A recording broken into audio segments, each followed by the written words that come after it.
할렐루야, 아멘. 오늘도 함께 예배하는 모든 성도님들에게 하나님의 은혜와 능력과 축복이 넘치시기를 주님의 이름으로 축원합니다. 오늘부터 몇 주간에 걸쳐서 그리스도인의 생활, 오늘 설교 제목이죠, 이라는 주제로 이 주일 2부 시간에 말씀을 나누려고 합니다. 왜냐하면 하나님의 말씀과 우리가 늘 살아가는 이 일상적인 생활은요, 이 뗄래야 뗄 수 없는 마치 한 몸과도 같은 것이기 때문에 그렇습니다. 혹 물고기가 물을 떠나서 살 수 있을지는 모르겠습니다만, 그러나 여러분, 그리스도인은요, 하나님의 은혜의 말씀을 떠나서는 절대 살 수 없습니다. 그리고 또 한 가지, 매주일 설교를 준비하는 목사로서 하나님이 우리 모두를 이렇게 주일 2부 시간에 모이게 하신 이유 중에 하나가 우리의 이 신앙을 말씀으로 점검하라는 뜻인 줄로 믿습니다. 내가 예수를 제대로 믿고 있는 것인지, 나는 내 아내나 남편 그리고 자녀들에게 그리스도인다운 모습을 보이며 살고 있는 것인지, 그리고 나의 직장과 학교 등 우리의 이 일상적인 생활 속에서 믿음으로 살고 있는 것인지 당사자는 모릅니다. 알 수가 없습니다. 그래서 말씀의 점검이 반드시 필요합니다. 오직 구원의 기준, 그리스도인의 기준, 그리고 믿음의 기준은요, 하나님의 말씀밖에는 없기 때문입니다. 왜 학생들이 학기 중에 중간고사, 기말고사, 때로는 쪽지시험 이런 걸 보지 않습니까? 이 시험을 보지 않으면 지금 이 학생이 제대로 배우고 있는 것인지 아닌지 알지를 못해요. 이번 학기에 그 학교에서 요구하는 그 지식 수준이 있잖아요. 그게 도달을 했는지 어떤지를 판단할 수가 없습니다. 그래서 학생들에게 시험이 필요한 것이고요, 동일한 이유로 우리들에게는 말씀을 듣는 이 예배의 자리가 반드시 필요한 것입니다. 우리가 자녀들이 늘 올바르게 잘 자라기를 바라지 않습니까? 여러분, 아버지가 되시는 우리 하나님 역시 동일한 마음이세요. 예수 그리스도를 우리가 영접함으로 하나님의 자녀가 되었잖아요. 그런 우리들이 날마다 이 하나님의 말씀으로, 하나님이 주시는 은혜의 말씀으로, 생명의 말씀으로 우리가 살아가는 일상의 삶 속에서 잘 생활하기를, 그리스도인답게 생활하기를, 하나님의 복을 누리며 생활하기를 우리 아버지 되신 하나님은 너무나 간절히 원하신다는 사실입니다. 사랑하는 성도님들, 오늘 주시는 말씀을 통해 우리의 신앙을 잘 점검할 수 있으시기를, 그래서 부족한 것이 있다면 채우고 어긋난 것이 있다면 바르게 해서 더 큰 믿음으로 성장할 수 있게 되시기를 주님의 이름으로 축원합니다. 먼저 오늘 설교의 제목이자 대주제인 그리스도인의 생활에 대해서 살펴보는 것이 중요합니다. 그리스도인이라는 단어가 성경에 등장을 하는데 처음 등장한 것이 사도행전 11장에 왔습니다. 사도행전 11장 26절을 보면, 만남의 안디옥에 데리고 와서 둘이 교회에 1년간 모여 큰 무리를 가르쳤고, 제자들이 안디옥에서 비로소 그리스도인이라 일컬음을 받게 되었더라. 사도행전 7장을 보시면 초대교회 최초의 평신도 순교자 스데반 집사의 얘기가 나옵니다.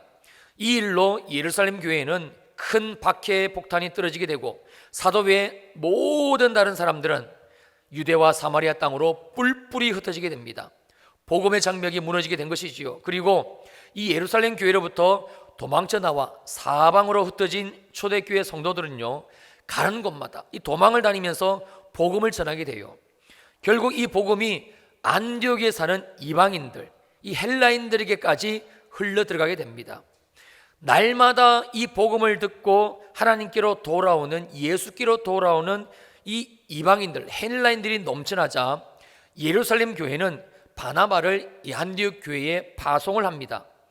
바나바가 가서 보니까 너무 숫자도 많고 혼자 힘으로 이게 역부족인 거예요. 그래서 회심한 바울이 머물고 있는 다소로 내려가 바울을 데리고 와서 1년간 이 안디옥에서 안디옥 교회 성도들을 은혜와 진리로 잘 가르쳤습니다. 그리고 그 다음 안디옥 이 성에서 일어난 일이 바로 사도행전 11장 26절의 내용입니다.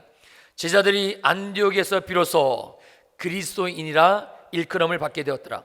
결국 그들은, 이 안디옥 교회의 성도들은요, 예수 그리스도의 제자들이 되었고, 그러한 이 안디옥 교회 성도들의 생활의 변화, 삶의 변화를 지켜본 안디옥성 주민들이 이 사람들이 변하는 모습을 보면서 한 가지 별명을 붙여줬어요. 여러분, 그게 바로 그리스도인입니다.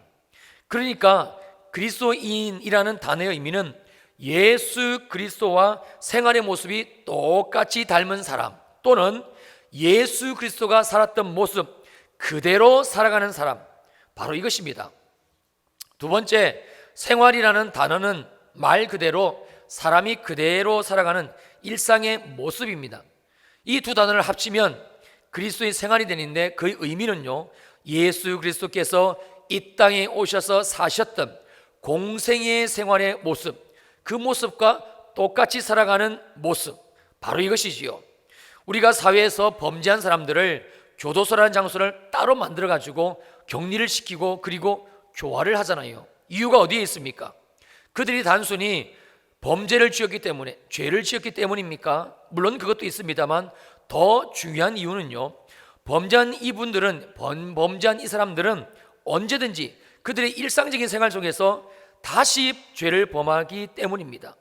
특별히 이 성범죄자의 경우에는 전자발찌까지 채워가지고 생활을 감시합니다만, 결국 그 전자발찌를 끊고 다시 범죄하는 경우를 우리가 뉴스 보도를 통해서 흔히 보지 않습니까? 왜냐하면 자기도 모르는 사이에 이 자기 안에 있는 이 죄의 욕망이 일상 속의 생활 속에서 드러나기 때문에 그래요. 이 사실을 요한복음 8장 34절에서 우리들에게 이렇게 말씀해 주고 있습니다. 예수께서 대답하시되 진실로 진실로 너희에게 이르노니 죄를 범하는 자마다 죄의 종이다. 여러분, 그래서 죄를 범하는 생활을 할 수밖에 없는 거예요. 그리스도인의 생활, 여러분, 이 단어도 마찬가지의 논리를 지닙니다. 우리 안에 예수 그리스도, 살아계신 주님께서 실존하시기 때문에 어쩔 수 없이 우리의 말과 우리의 행동과 그리고 일상의 모습이 예수 그리스도를 그대로 드러낼 수밖에 없습니다. 여러분, 그게 그리스도인이에요. 오늘 본문의 말씀은 내가 그리스도인이 맞는 것인지, 아니면 혹시 나는 착각하고 있는 것은 아닌지를 정확하게 알아볼 수 있는 하나의 기준점을 제시하고 있습니다. 그것은 바로 감사입니다. 결론부터 말씀드리면 이렇습니다. 내가 그리스도인이 맞다면 지금 내게는 반드시 감사가 있어야만 합니다. 반대로요, 지금 내 이 입술에 감사 대신 불평과 불만이 있다면 죄송합니다만 그분은 그리스도인이 아닙니다. 계속해서 감사 없이 불평과 불만에 머물러 있다면 말입니다. 이제 그 이유를 본문 말씀 레위기 7장 11절에서 14절 말씀을 통해서 알아보도록 하겠습니다. 먼저 레위기 7장 11절을 다시 봅니다. 여호와께 드릴 화목 제물의 규례는 이러하니라. 그러니까 오늘 본문의 내용은 화목 제물에 대해서 하나님이 말씀하신 규례입니다. 즉 화목 제사를 지내는 이 구체적인 방법에 대해서 말씀하신 내용이라는 뜻입니다. 화목제는 말 그대로 하나님과 화목을 이룬 자가 그 기쁨과 감사의 마음을 가지고 그리고 드리는 제사인데, 여기에서 언급하고 있는 화목, 히브리어로 샬롬이죠. 이 의미는 단순히 분쟁이 없는 평화로운 상태를 뜻하는 게 아닙니다. 유대인들에게 있어서요, 이 샬롬의 의미는 단수로 사용이 되어질 때는 몸과 정신이 온전하고 튼튼하다, 또는 육체적으로 건강하다라는 의미를 가지고 있고요. 이 샬롬이 복수로 쓰일 때는 보다 뜻이 확장이 되어져서 번창하다, 하나님의 복을 누리다라는 의미를 지닙니다. 그러니까 이 샬롬은요, 추상적으로 그냥 화목하다, 화평하다는 의미를 훨씬 넘어서서 인간이 세상을 살아가면서 반드시 있어야 되는 이 육체적인 건강뿐만이 아니라 어떠한 고난 가운데서도 넉넉히 이겨낼 수 있는 믿음, 그리고 더불어 주시는 평안이며, 또한 하나님이 주시는 영적인 육적인 풍요로움으로 일상의 생활과 아주 밀접한 굉장히 구체적인 개념이었습니다. 그리고 바로 이 샬롬을 주시는 분은 여호와 하나님 밖에는 없기 때문에 유대인들은 자기들의 삶 가운데 평안을 주시는 하나님께 화목제의 제사를 드렸던 것입니다. 그리고 이 화목제는 그 성격상 첫째 감사제, 둘째 서원제, 셋째 자원제, 이렇게 세 종류로 나뉘어집니다. 이것이 화목제의 대략적인 내용인데요, 오늘은 특별히 화목제 중에서도 감사제에 대해서 좀 더 깊이 말씀을 나누려고 합니다. 오늘 본문 레위기 7장 12절 13절을 여러분 다시 보시기 바랍니다. 만일 그것을 감사함으로 드리려면 기름 섞은 무교병과 기름 바른 무교전병과 고운 가루에 기름 섞어 구운 과자를 그 감사제물과 함께 드리고 또 유교병을 화목제의 감사제물과 함께 그 예물로 드리되. 여기에서 우리가 분명히 알아야 될 것은 감사제가 화목제의 한 종류, 한 방법이라는 사실입니다. 즉 감사제는요, 그 시작을 화목제에 두고 있습니다. 좀 더 쉽게 말씀을 드리면 감사제는 하나님과 화목한 자가 드리는 제사였어요. 하나님과 화목하지 않은 자는 절대 이 감사의 제사를 하나님 앞에 드릴 수가 없었다라는 말씀이기도 합니다. 이 내용을 신약으로 가지고 오면 하나님과 화목하지 않은 자는요, 절대 감사를 할 수가 없다는 내용으로 귀결이 되어집니다. 예를 들면 이런 겁니다. 지난번 제 생일 때의 일이었어요. 그날 새벽 예배를 인도하러 집을 나서는데 오늘이 제 생일인 게 하나님께 너무 감사하는 마음이 드는 거예요. 예수를 말미암아 구원을 받고 그래서 마음껏 주님을 예배할 수 있게 되었고, 그리고 주님이 주시는 은혜를 누리며 살 수 있게 된 것이 바로 오늘 하나님이 나를 이 땅 대한민국에 태어나게 해 주셨기 때문이라는 생각이 드니까 그 사실이 얼마나 감사한지 몰랐습니다. 그날 기도 시간 내내 하나님께 감사의 찬송, 하나님께 감사의 기도를 올려드린 기억이 아직도 생생합니다. 오늘 함께 예배 드리는 분들 중에 이미 생일이 지난 분도 계실 것이고 혹 오늘이 생일이신 분도 계실 수도 있고요, 그리고 아직 생일이 지나지 않은 분도 이 자리에 있을 것입니다. 여러분들의 생일은 어떠셨나요? 생일이 아직 지나지 않으신 분은 작년 여러분의 생일을 생각하시면 될 것 같습니다만, 여러분은 어떠셨어요? 여러분의 생일은 어떻게 지내셨나요? 나를 이 땅에 태어나게 해주신 주님께 감사하시고 그래서 찬송하시고 그들께 기도를 하시면서 그렇게 하나님 앞에 감사의 하루로 여러분의 생일을 지나셨나요? 아니면 그냥 가족이나 주위 사람 몇 명에게 생일 축하 인사 받고 그리고 밥 한 끼 먹고 하나님과는 아무 상관없는 그런 생일을 혹시 보내시지는 않으셨나요? 아니면 생일인데도 축하해주는 사람도 아무도 없고 그래서 외롭고 쓸쓸하게 자기 신세만 한탄하다가 역시 하나님과 아무 상관없는 그런 생일을 보내시지는 혹 않으셨나요? 사랑하는 성도님들, 제가 여러분들의 생일을 어떻게 보내셨나요? 이렇게 물었습니다만 사실 여기에 대한 답은요, 우리의 생활 전체를 반영하는 것입니다. 왜 우리말에 한 가지를 보면 10가지를 알 수 있다고 하지 않습니까? 우리 안에 하나님과의 이 화목이 이루어지지 않으면 절대 할 수 없는 것이 있는데, 여러분 그것은 바로 감사, 하나님을 향한 진실한 감사의 예배입니다. 그래서 하나님은 이 감사제를 화목제 안에 포함을 시키신 것입니다. 그리고 이 감사의 원리는요, 그대로 신약시대에도 연결이 되어지며 완성이 되어집니다. 데살로니가전서 5장 18절, 우리가 잘 아는 말씀이죠. 범사에 감사하라.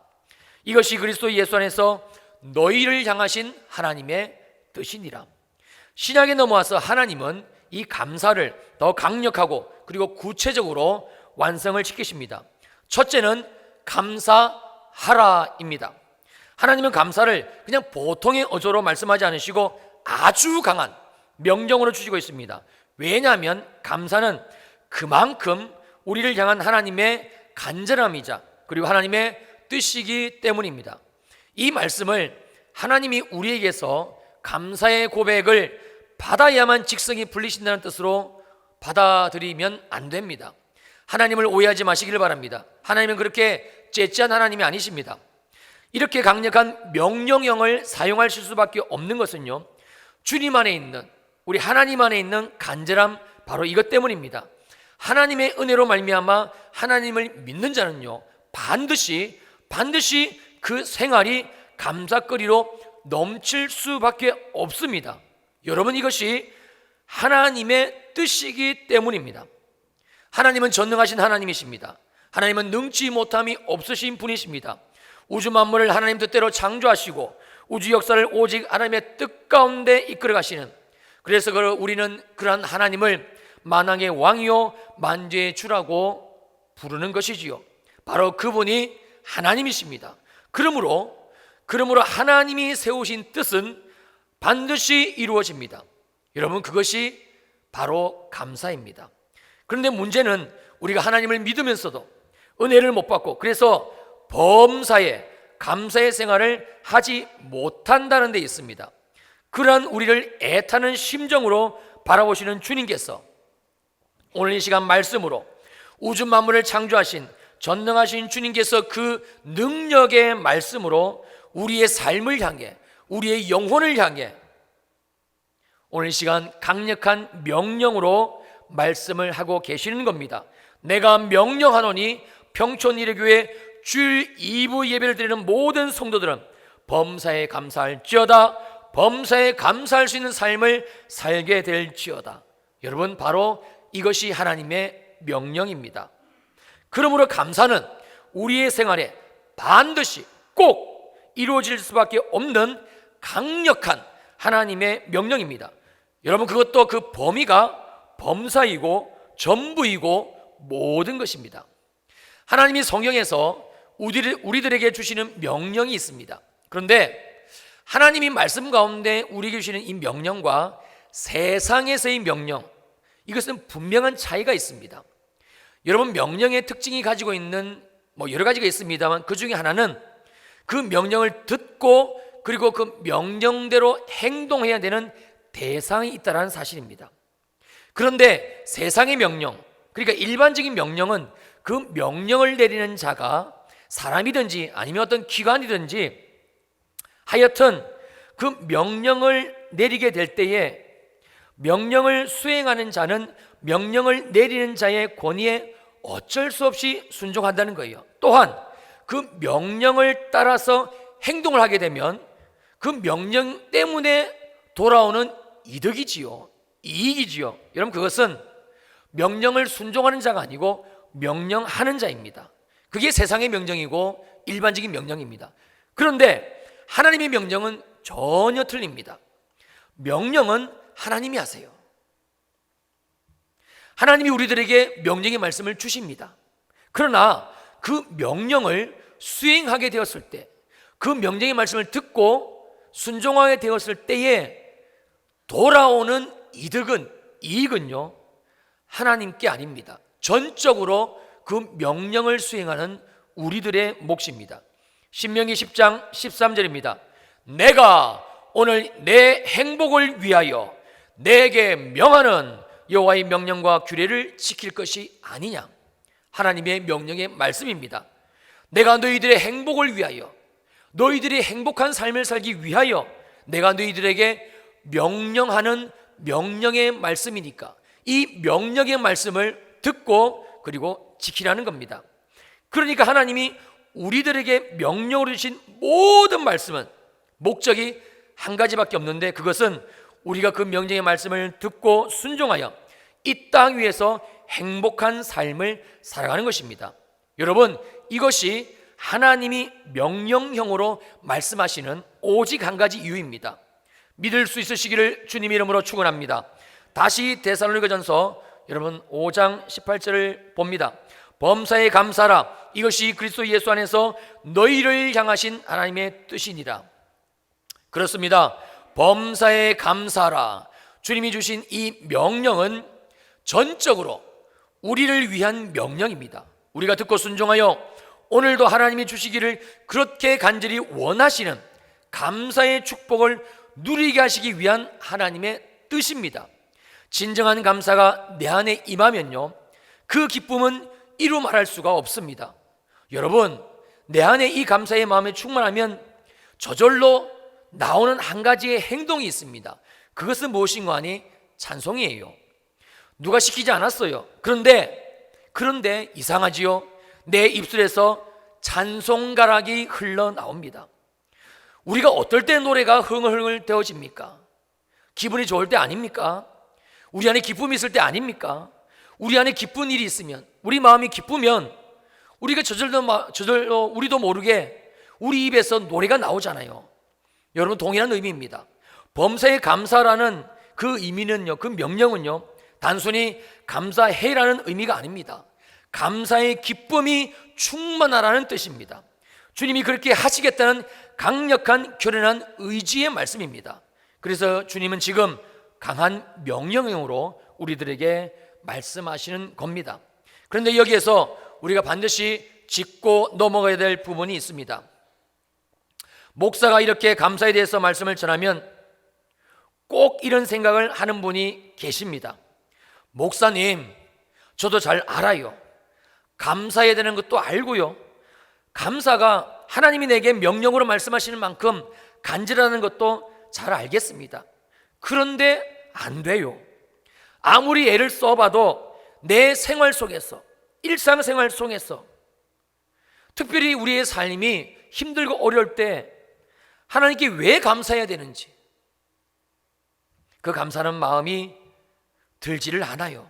무슨 뜻입니까? 해도 안 되는 걸 도대체 나보고 어떻게 하라는 거냐? 바로 이것이겠지요. 아마 우리들 가운데서도 이런 분 계실 겁니다. 하나님은 우리들에게 범사에 감사할 것을 강력한 명령으로 말씀하셨습니다.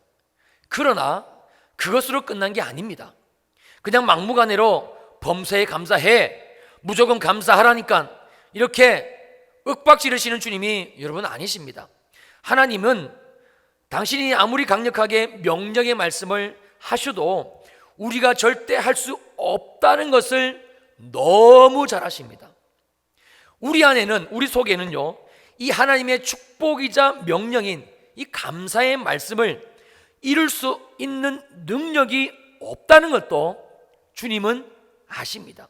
그래서 주님은 우리가 범사에 감사할 수 있는 이 절대적인 가능의 방법, 반드시 할 수 있는 가능의 길을 사전에 미리 예비를 하셨어요. 다시 데살로니가전서 5장 18절을 제가 읽겠습니다. 범사에 감사하라.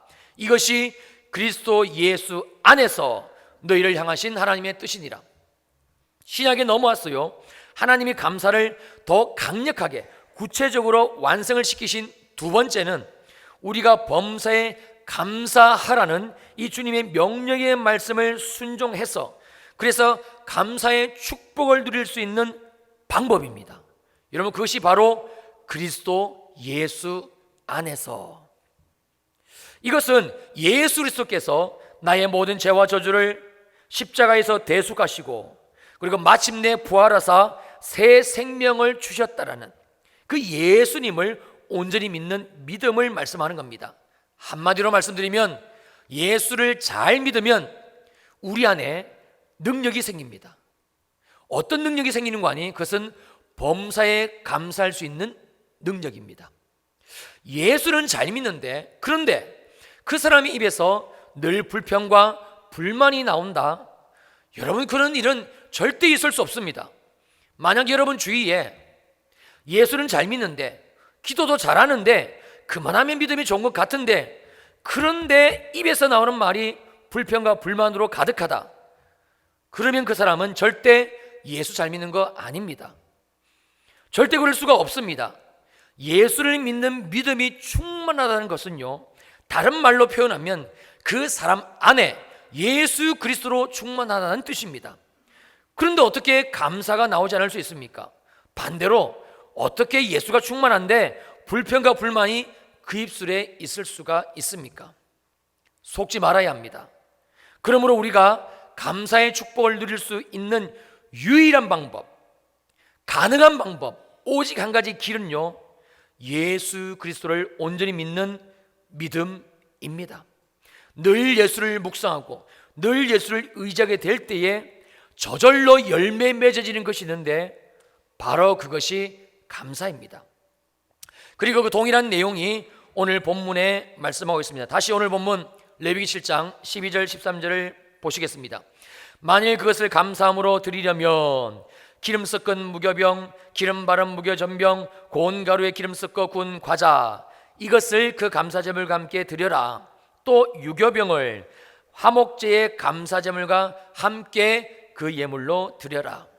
하나님이 감사제를 어떻게 드려야 할 것을 명령하실 때에 여기 오늘 말씀을 보시면 기름 섞은 무교병, 기름 바른 무교전병, 그리고 고운 가루에 기름 섞어 구운 과자, 또 유교병이 등장하지요. 이것만을 가지고 그 감사 제사를 지내서는 안 된다라고 말씀을 하십니다.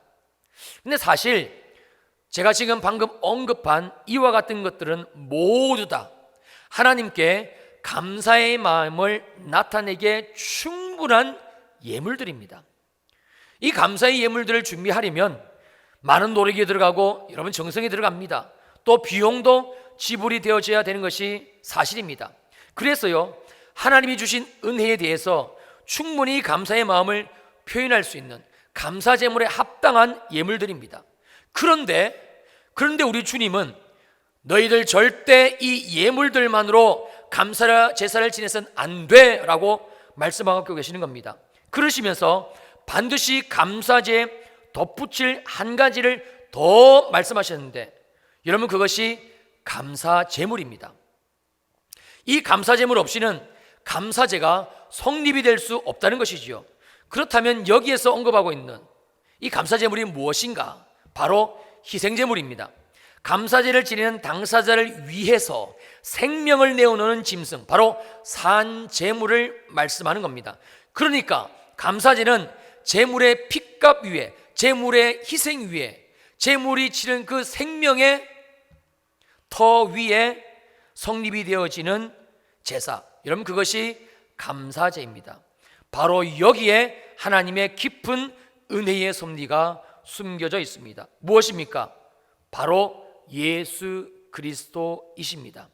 예수 그리스도의 십자가의 죽으심과 부활, 그거 없이는 감사가 성립될 수 없다는 것을 레위기 말씀을 통해서 말씀을 하신 겁니다.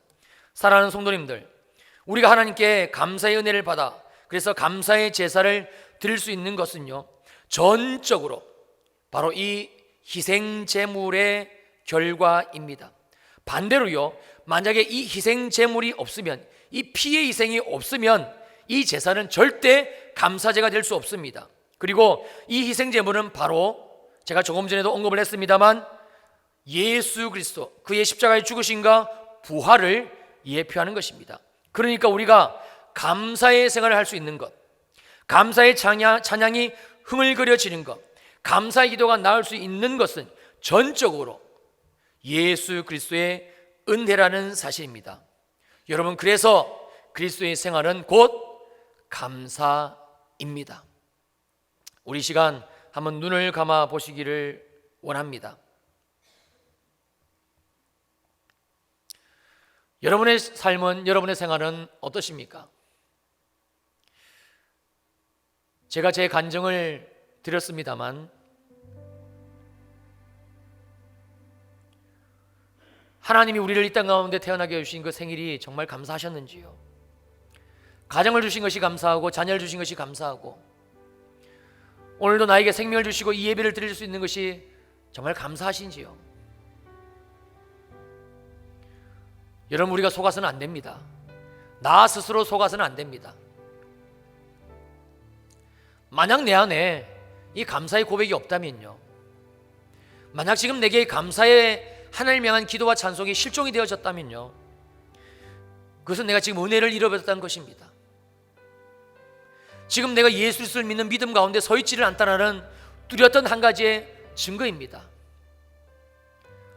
아니 목사님, 제가 지금 예배를 드리고 있는데도요, 네, 그럴 수 있습니다. 아니 목사님, 제가 교사로 섬기고 있는데도요, 네, 그럴 수 있습니다. 제가 지금 목사인데도요, 네, 그럴 수 있습니다.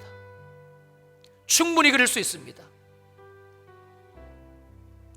감사는 억지로 쥐어짜는 것이 아닙니다.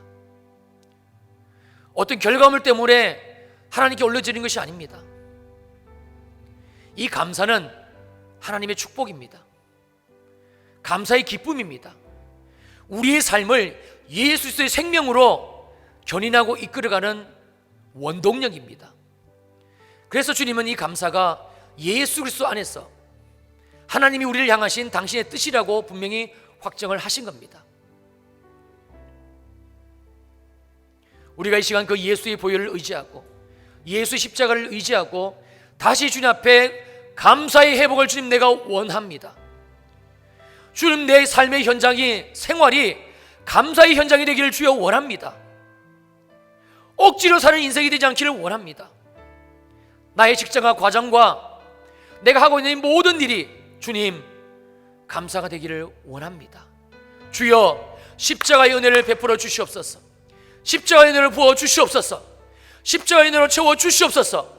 잃어버린 감사를 회복시켜 주시옵소서. 여러분 기도하셔야 됩니다. 그러면 됩니다.